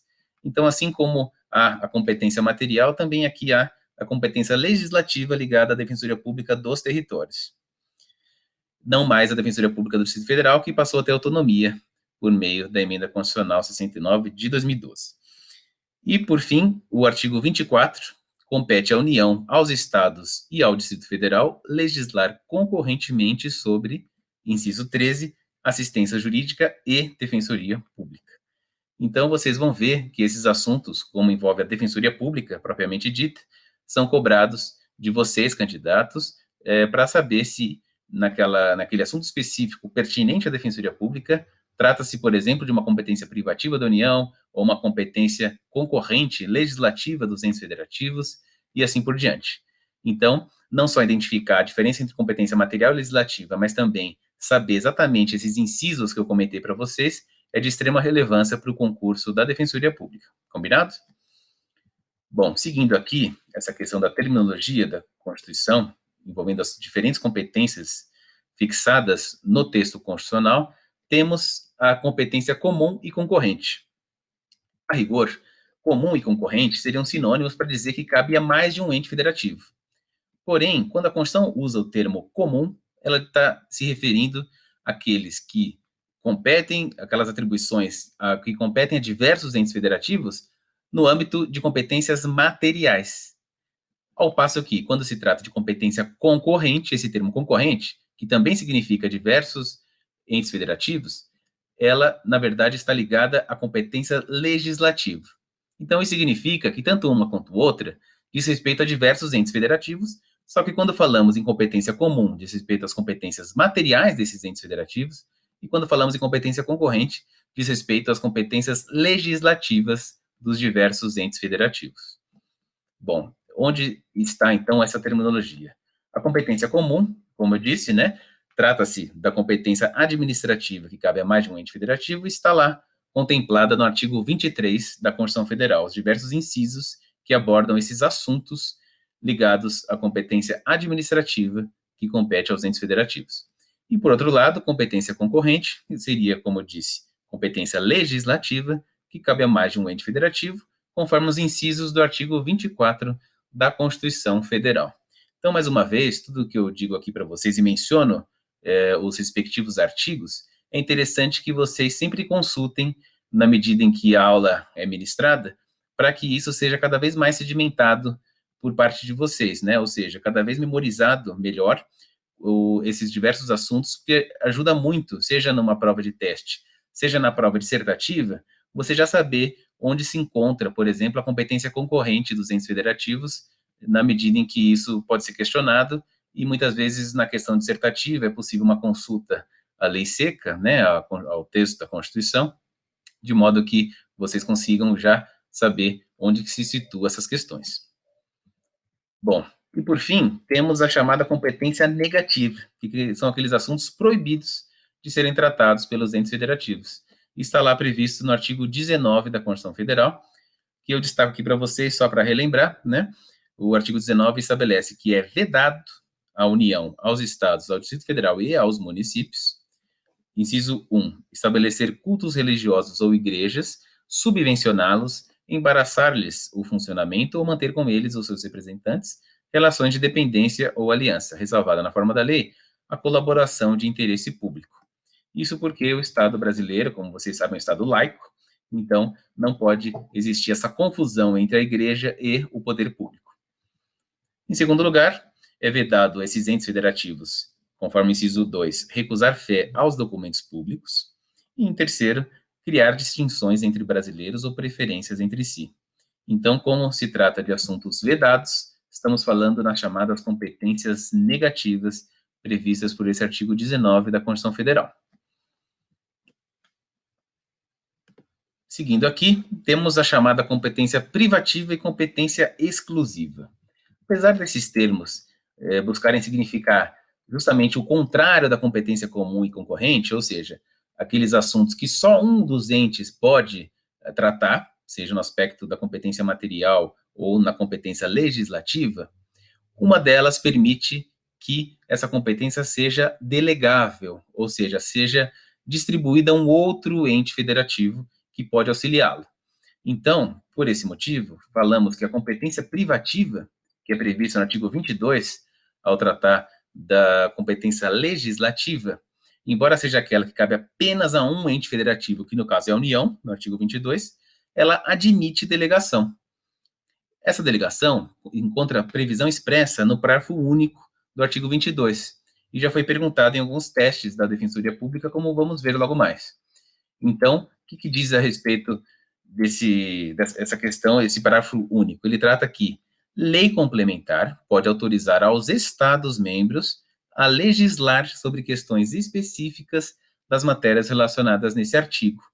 Ou seja, por meio de uma lei complementar, a União, que é a única que pode tratar da competência legislativa, ou seja, editar leis a respeito desses incisos todos previstos no artigo 22, pode muito bem, por meio de uma lei complementar, existir essa delegação para que os estados também disciplinem sobre esses assuntos de acordo com a sua peculiaridade. Ou seja, o parágrafo único autoriza que essas questões específicas pelos estados seja tratada por meio de uma lei complementar que autorize que os estados possam exercer, assim como a União, a competência legislativa sobre esses assuntos do artigo 22. Já quando a Constituição trata de competência exclusiva, aí estamos tratando da competência material do artigo 21, e essa não admite delegação. Ou seja, diferentemente da competência privativa do artigo 22, não há, nesse artigo 21, quando diz que compete à União a determinadas competências materiais, ou seja, ligadas a atividades administrativas, não há a previsão expressa dessa autorização de delegação. Por isso que quando falamos em competência exclusiva, é aquela que não admite delegação. Então, apesar desses termos comuns serem muito próximos e querem dizer que só cabe a um ente federativo, seja no âmbito de competência privativa, seja no exclusiva, há essa diferença extremamente relevante que quando falamos em competência privativa, além de se referir à competência legislativa da União, no caso, e que admite delegação, a exclusiva não admite. Tá legal? Justamente por esse parágrafo único do artigo 22 que nós acabamos de ver. Bom, estando bem sedimentada essa questão de terminologias e os correspondentes artigos da Constituição Federal, nós passaremos a ver um julgado importante do Supremo Tribunal Federal acerca das chamadas normas de cooperação. O que são elas? São normas que autorizam que os entes se cooperem entre si nessa competência comum material, tal como previsto no artigo 23 da Constituição Federal. Então, vamos lá. Conforme destaca o próprio parágrafo único do artigo 23, os incisos do artigo 23 elencam os assuntos de competência administrativas comuns, como nós já dissemos, sendo que esse parágrafo único prevê que leis complementares fixarão normas para a cooperação entre os entes federativos, levando em conta o equilíbrio do desenvolvimento e o bem-estar em âmbito nacional. Então, assim como temos essa possibilidade de delegação da União, né, da competência privativa legislativa da União para os estados, por meio daquela lei complementar prevista no artigo 22, parágrafo único, o parágrafo único do artigo 23 também prevê essa possibilidade de normas de cooperação entre os entes federativos, só que aí ligado a competências administrativas, aquelas consideradas competências comuns no âmbito administrativo, ou seja, leis complementares que vão buscar que as competências administrativas desses entes federativos sejam façam uma cooperação entre eles. Dessa forma, chegou um caso no Supremo Tribunal Federal que tratou do artigo 280 da Constituição do Espírito Santo, que dizia o seguinte, que algumas obras públicas seriam feitas pelos estados em convênios com os municípios, e os municípios, se não fizessem esses convênios, estariam tacitamente aceitando que o Estado faria no seu lugar. Essa questão do artigo 280 da Constituição do Espírito Santo chegou ao Supremo Tribunal Federal questionando que essa previsão estaria ferindo a autonomia do município. E aí, nessa ocasião, o Supremo Tribunal Federal além de tratar da questão fundamental que era essa, se havia ou não essa violação à autonomia municipal, ele destacou previamente uma questão importante envolvendo o alcance e o significado desse parágrafo único do artigo 23. O que o STF reconheceu nessa ação direta de inconstitucionalidade 3499. E vejam que é recente, foi julgado em agosto de 2019. O STF entendeu que esse artigo 23, parágrafo único, ao tratar dessas leis complementares, não vedaria que a União, os estados, os municípios e o Distrito Federal recorram à utilização de instrumentos negociais, como um convênio, por exemplo, para a salutar racionalização e coordenação de suas atividades, em conformidade com a perspectiva consensual e pragmática da administração contemporânea em sua vertente gerencial. Ou seja, o STF disse aqui e decidiu, né, que não é só por meio de uma lei complementar que pode existir essa cooperação, ou seja, por meio de instrumentos negociais também se permite, numa visão mais moderna e contemporânea da administração pública, que esses instrumentos negociais como convênios também possam servir para que seja obtida essa cooperação entre os entes federativos, desde que respeitado, evidentemente, os ditames da Constituição e a autonomia de cada ente federativo. Combinado? Então, esse é um assunto interessante que pode ser cobrado de vocês ao tratar de competências, já que foi um julgado bastante recente do Supremo Tribunal Federal envolvendo esse dispositivo, o artigo 280 da Constituição Estadual do Espírito Santo. Bom, seguindo aqui, temos também algumas normas importantes, algumas regras ligadas às chamadas competências legislativas concorrentes, ou seja, aquela competência, atribuição para editar leis que cabe a diversos entes federativos, a União, os Estados e o Distrito Federal, que está previsto justamente nesses parágrafos 1º ao 4º do artigo 24. Então, nesses parágrafos, a regra é que a União estabeleça as normas gerais, enquanto que os Estados-membros estabeleçam as normas suplementares. E aí, tem também esse regramento de que se a União não estabeleceu nenhuma norma geral, o Estado-membro pode fazer de forma plena, exercendo essa competência legislativa, buscando atender às suas peculiaridades. Então, embora caiba interesse geral ser tratado pela competência legislativa da União e essa caráter suplementar do Estado, caso a União não disponha essas leis gerais, aí, nesse momento, o Estado, nessa lacuna de uma lei geral pela União, exerce de forma plena essa competência legislativa. E, por fim, há mais uma regra prevista nesses parágrafos do artigo 24, que se a lei, no caso mais geral da União, a lei federal, passar a dispor posteriormente sobre aquele assunto que foi tratado já pelo Estado, e existir um conflito entre as duas legislações, a estadual e a federal, no caso, a estadual vai ter a sua eficácia suspensa.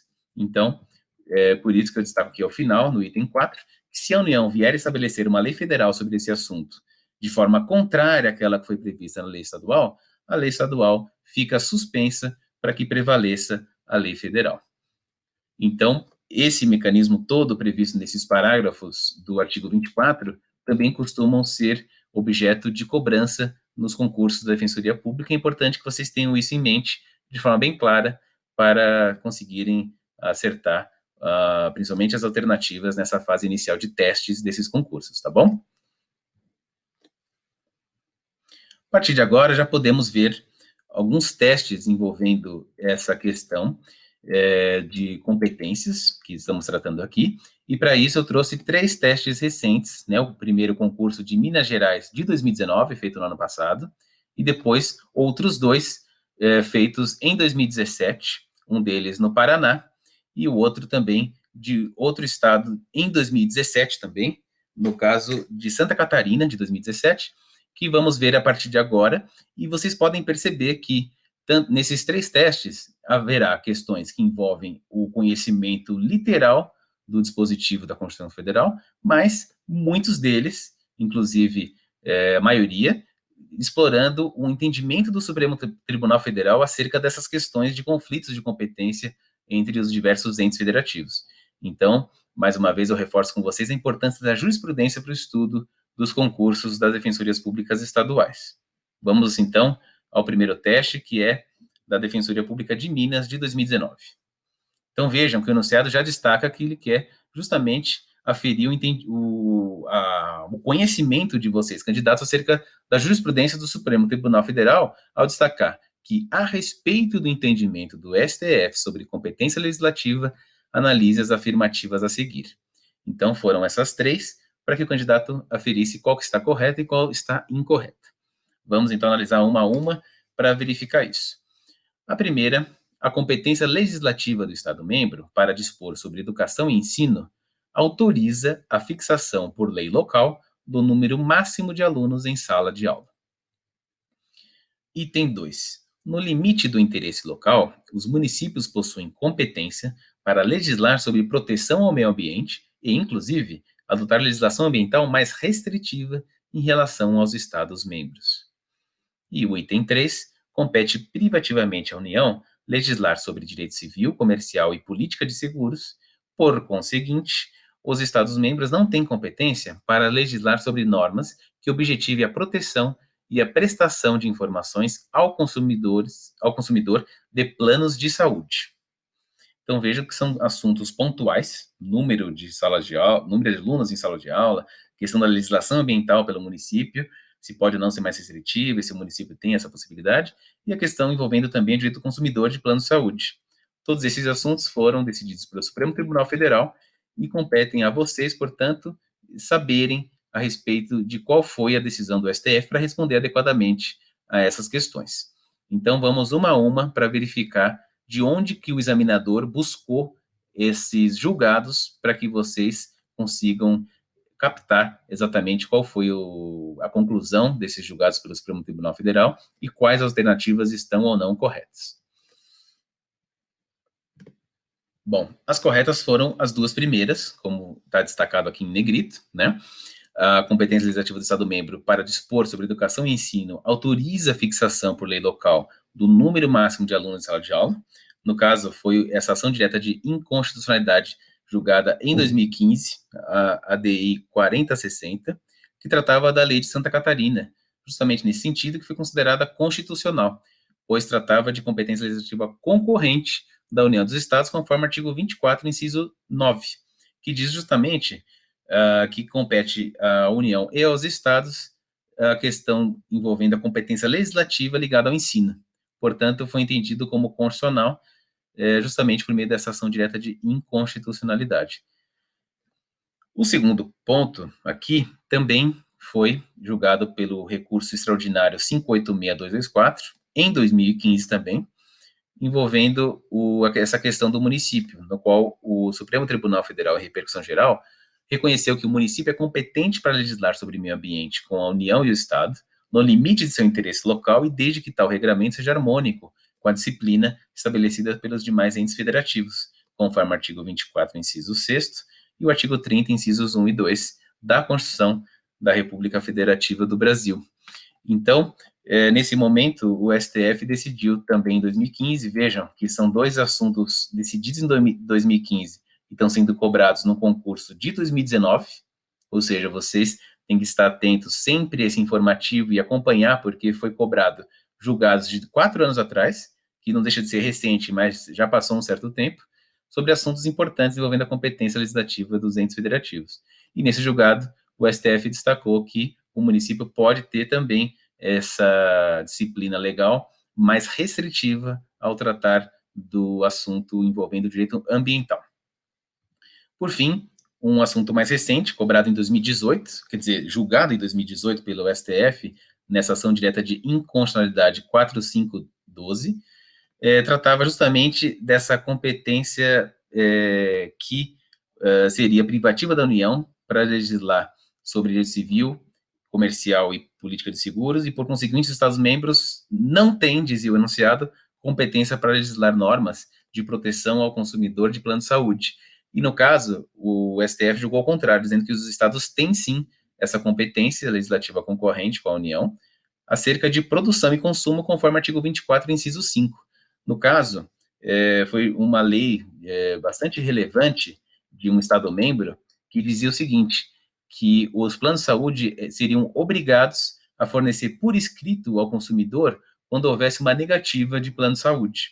Essa recusa, por exemplo, do plano de saúde não poderia ser feita por telefone ou de forma oral, tinha que ser sempre fornecida de forma escrita.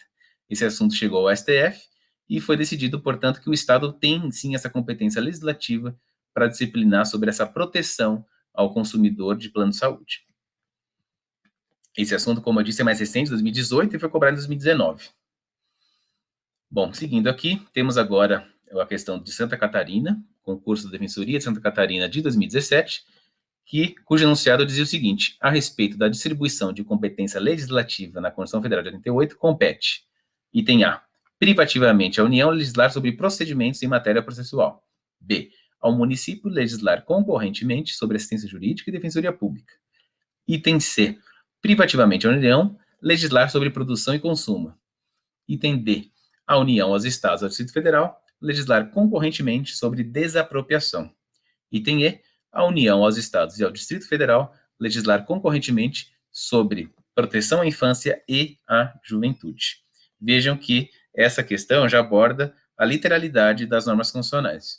E o item correto aqui foi a alternativa E, já que corresponde ao inciso 15 do artigo 24, que disciplina sobre a competência concorrente dos entes federativos para esse assunto envolvendo a proteção à infância e à juventude. O item A não está correto, já que trata de competência concorrente, conforme o artigo 24, inciso 11. No caso do item B, só cabe a competência legislativa concorrente aí, não ao município, mas sim à União e aos Estados, acerca da assistência jurídica e defensoria pública, como já vimos, conforme o artigo 24, inciso 13. No item C, essa questão envolve competência concorrente, conforme o artigo 24, inciso 5 da Constituição Federal. E, por fim, a competência sobre desapropriação é legislativa privativa da União, conforme o artigo 22, inciso 2. Então, quando eu digo para vocês que esse assunto de competência privativa da União é muito cobrado, ele é muito cobrado de forma conjugada com a competência concorrente também. Se vocês souberem de forma bem presente, né, memorizando mesmo, as competências privativas legislativas da União, do artigo 22, e as competências concorrentes, tanto da União como dos Estados e Distrito Federal, elencadas no artigo 24, seria fácil resolver essa questão, já que vocês saberiam aquilo que é privativo da União, em termos de competência legislativa, e aquilo que é competência concorrente também no âmbito legislativo, tá bom?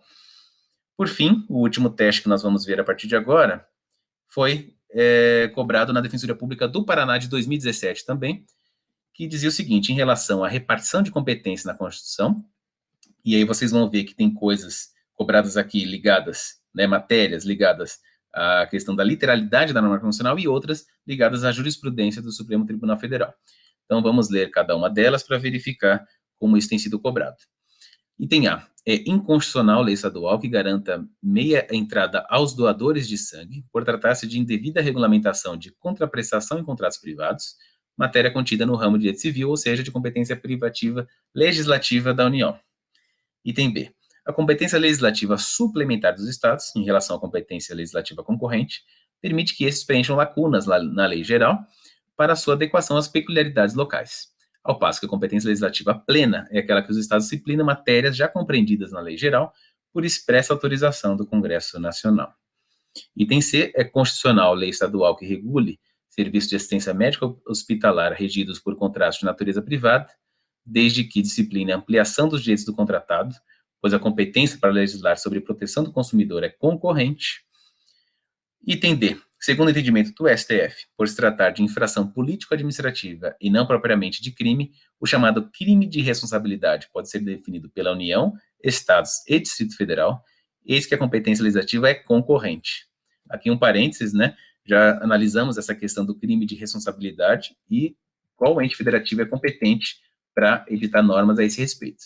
Então, rememorando aqui aquele assunto que envolve poder executivo, mas também competência legislativa nesse aspecto. Item E é consagrada a possibilidade de delegação de certas competências legislativas privativas da União aos Estados, através da edição de lei complementar, especificando a matéria, não podendo ser desigual entre os Estados. Bom, de acordo com o que vocês possam identificar aqui, o item correto foi a alternativa E, que consagra a possibilidade de delegação de certas competências legislativas privativas da União aos Estados, como vimos, né, por meio de lei complementar, que é justamente a previsão expressa no artigo 22, parágrafo único da Constituição Federal. E a partir de agora vamos ver, já encerrando a aula, como o porquê que as outras alternativas estão incorretas. Então, quando se diz nesse item A que é inconstitucional essa lei estadual que garanta a meia entrada aos doadores de sangue, o STF, no caso, entendeu em 2006, vejam há quanto tempo isso foi decidido e ainda cobrado no concurso da Defensoria de 2017, mais de 10 anos depois, o STF decidiu que é constitucional, já que envolve a competência legislativa concorrente sobre direito econômico, conforme a ação direta de inconstitucionalidade 3512, julgada em 2006. O item B, quando diz que, a respeito da competência suplementar do Estado, determina que, ao final, né, depois do ponto e vírgula aqui, a segunda parte dessa alternativa B, ao passo que a competência legislativa plena é aquela que os Estados disciplinam matérias já compreendidas na lei geral, na verdade, justamente na lacuna de lei federal, conforme o artigo 24, parágrafo 3º da Constituição Federal, ou seja, a competência plena do Estado nessa hipótese de competência concorrente legislativa é justamente quando não há a lei geral fixada pela União. Então, é aí que está o erro e equívoco dessa alternativa. No item C, quando se coloca que é constitucional essa lei que regula serviços de assistência médica hospitalar, na verdade, essa lei foi considerada inconstitucional, porque a competência seria privativa da União para legislar sobre direito civil, comercial e políticas de seguro, conforme expressamente preceitua o artigo 22, inciso 1, e também o inciso 7º, conforme julgado em 2006 e em 2005 por meio dessas duas ações diretas de inconstitucionalidade que eu coloco aqui entre parênteses para vocês consultarem acerca dessa questão, tá bom? E por fim, o item D, conforme eu já havia alertado aqui para vocês que tratamos isso na aula a respeito das atribuições do Poder Executivo, quando tratamos do crime de responsabilidade e a responsabilidade do chefe do Poder Executivo, só compete à União a definição desses crimes de responsabilidade, estabelecimento das normas e processo, julgamento, já que o artigo 22, inciso 1 e o artigo 85, parágrafo único da Constituição Federal determinam que essa competência seria uma competência legislativa privativa da União, conforme a própria súmula vinculante 46 do STF, e que virou vinculante e era a anterior súmula 722 do STF também, determinou justamente a respeito desse sentido, né, que só a União compete e isso tem sido cobrado nas provas. Fiquem atentos com essa questão também envolvendo a competência da União para esses crimes de responsabilidade, competência legislativa. Bom, encerro aqui todas as aulas a respeito do concurso da Defensoria Pública de 2020, que me coube na disciplina de Direito Constitucional. Foi um prazer passar todo esse conhecimento para vocês enquanto defensor, enquanto examinador desses concursos. Desejo uma boa sorte a todos, bons estudos e continuem firmes nesse propósito, que o concurso da Defensoria e o cargo da Defensoria Pública é uma atividade extremamente prazerosa, que vale muito a pena, preenche muito o meu dia a dia, o propósito de vida, e nós conseguimos colaborar para a salvaguarda de direitos fundamentais extremamente importantes para as pessoas carentes. Então, sigam firme nisso, que eu tenho certeza que assim que vocês obtiverem êxito nesse concurso, vocês serão muito felizes ao trabalhar na Defensoria Pública. Então, contem comigo e qualquer coisa que eu possa ajudá-los, estou à disposição de todos vocês. Um grande abraço e até a próxima.